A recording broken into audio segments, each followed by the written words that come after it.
There are three primary windows in Kaleidoscope Pro: the Control Panel, the Viewer, and the Results window.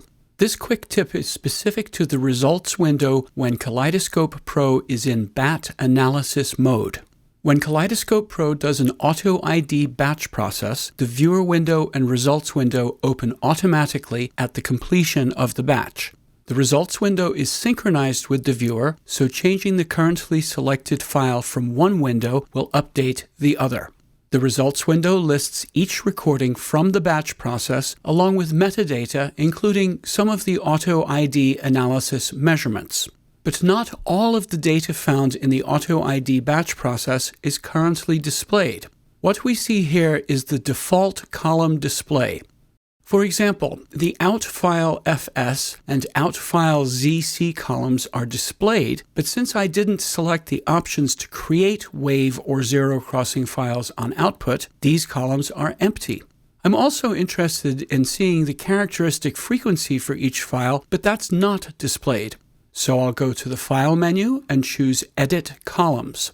With this window, I can hide columns, such as the out file wave and zc. I can show columns, such as FC, which is characteristic frequency, and I can reorder columns with the Move Up and Move Down buttons. If I customize the column display, Kaleidoscope Pro will remember my custom settings and will use those settings in the next batch process.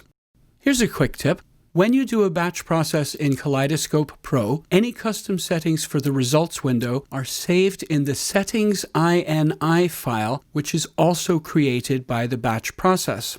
So you could do multiple batch processes with different Results window configurations, and the settings.ini file from each batch could be used later as a template for a different Results window setup. If I click on the top of a column, I will reorder the recordings based on the values in the column. If I click again, I reverse the sort order. I've sorted the recordings by characteristic frequency from high to low. Now I'll click on the Auto ID column and click again to reverse that order.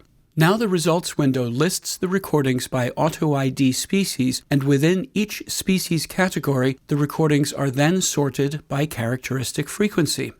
Since I've done an Auto ID batch process, I may want to add some Manual IDs.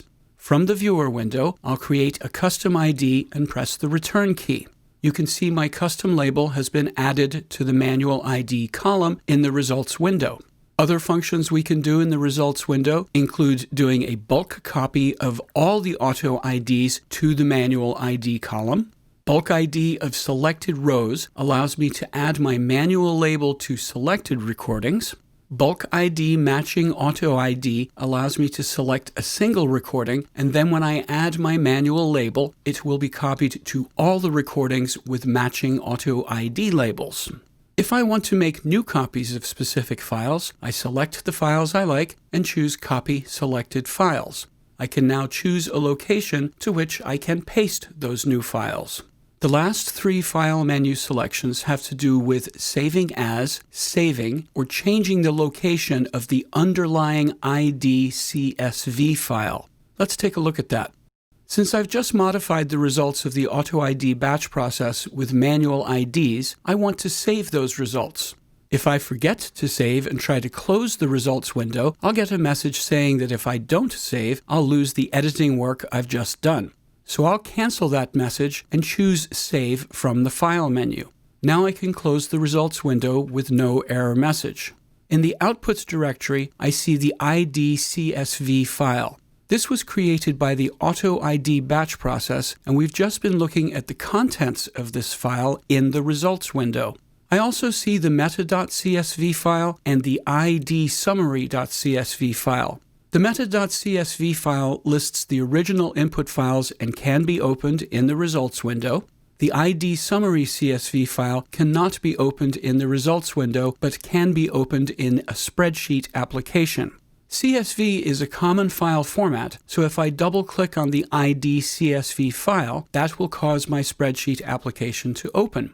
The spreadsheet application displays all the columns created in the Auto ID batch process, and if I scroll over, I see the manual IDs I've added. When I chose Save from the Results Window file menu, that updated this id.csv file. If I want to reopen the results window from my Auto ID batch process, I'll go to the File menu in the Control panel and choose Open Results. And there we go. So the results window is used to list and sort the original Auto ID results, and the results window is also used to add manual ID notes to the underlying id.csv file. Thank you for watching.